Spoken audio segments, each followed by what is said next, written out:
my project is on LITM Academy. Many might ask what LITM Academy is, and to me, the first thing I want to do is really get into why that's the name. LITM Academy stands for Legends in the Making. The Academy, that's for the future prep school.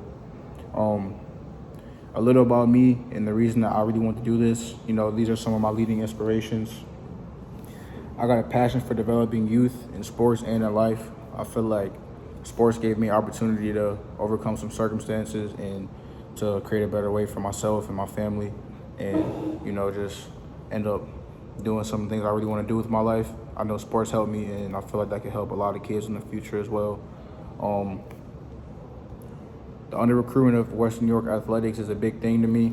There's a lot of kids in the area that have a lot of talent that don't get the opportunity to show that and present that on the big stage and really get the chance to show that they're able to play anywhere. And I feel like a school like this will give those kids opportunities to show those talents to college recruiters and ultimately give those kids opportunities to get a free education from college or, help out with their parents one day potentially with making it to a professional sports league or just getting a degree and setting themselves up for a better life in the future.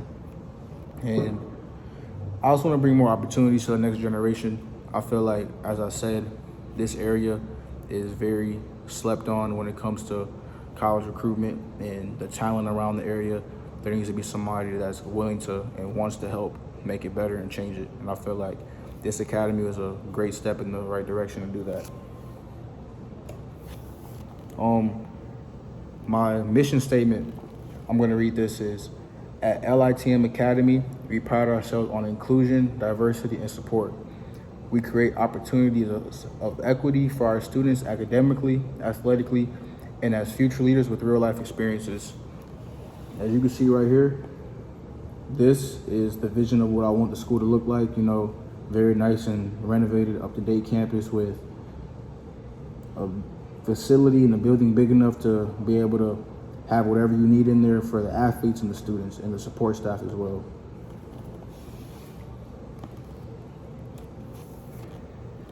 The projected demographics of this school, to me, we projected it to be mostly male, which is going to be about 55% and 45% female.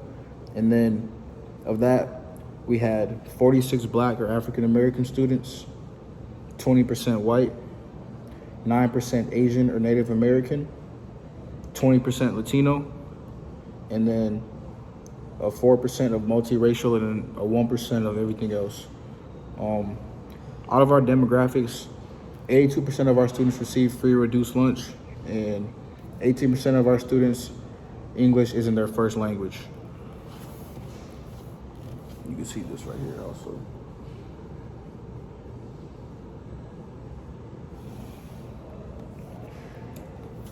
Okay, now right here, this will be a day in the life of one of our student athletes. I'm going to read you the schedule.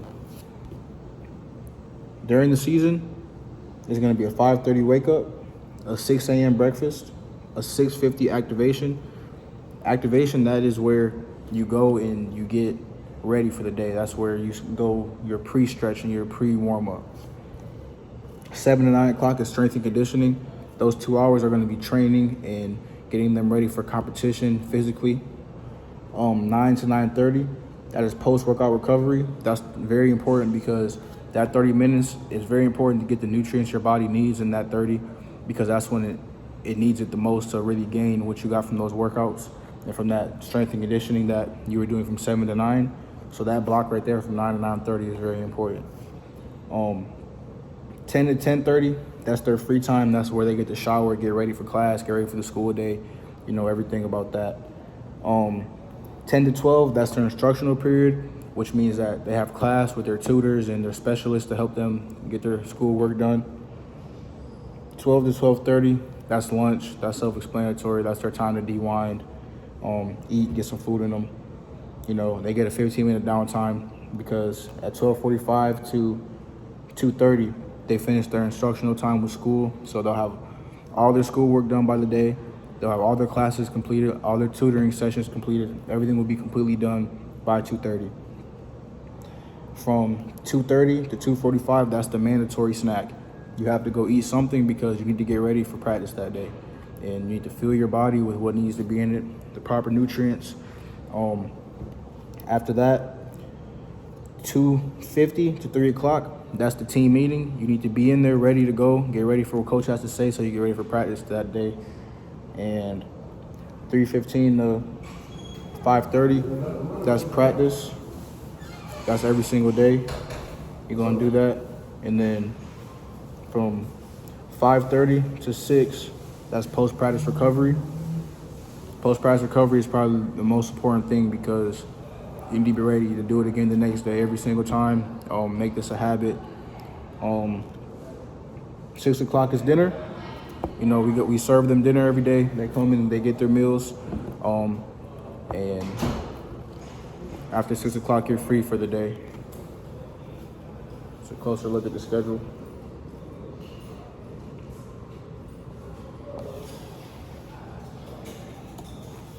Okay. Now, the budget. We need a $5.5 million budget. Our program director, his salary is $350,000. Our teacher's salary are going to be anywhere from ranging depending on what they teach, how long they've taught, their contract, if they do anything else outside of the school with the students. $65,000, $80,000 a year.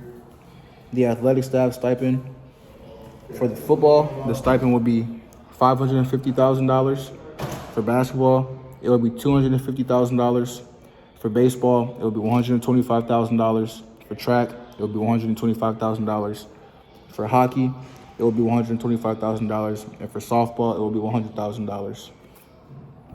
The LITM support staff, we need $500,000 for them. These are the people that make this go. Without them, none of this is possible. This school is impossible. The support staff are anybody ranging from the people that are feeding them, cleaning their clothes for practice the next day, getting them ready, tutors, anything that has to do with the idea that makes them better in any way, shape, or form. Strength and conditioning, that's another big part. They're going to need about $800,000 for them to split up between all the sports teams and the staffs and the strength coaches. The nutrition is another very essential part. We need $200,000 for the nutrition. Without that, then none of this can roll as smooth as it does. You are what you eat as an athlete. You know, we need our athletes eating the best to perform their best. So that's why we need that much.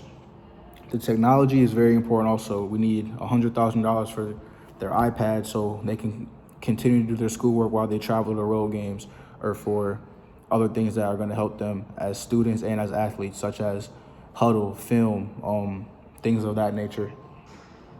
And then we have a $50,000 miscellaneous budget, which could go into anything. If an athlete has an emergency where he needs to get home that's not from here, we can use that to get him home. If he has a family circumstance, we can use that to help them get up here to, just whatever we need. Because as I said, our mission statement is to make them better athletically and as people. And that right there is just a big part of that, because whatever they need, we want to be able to provide. At this time, if there's any questions, feel free to ask, feel free to email, feel free to just reach out. Would love to answer. This is something I'm very passionate about, so I actually would like to answer some questions. And that's really it. Thank you.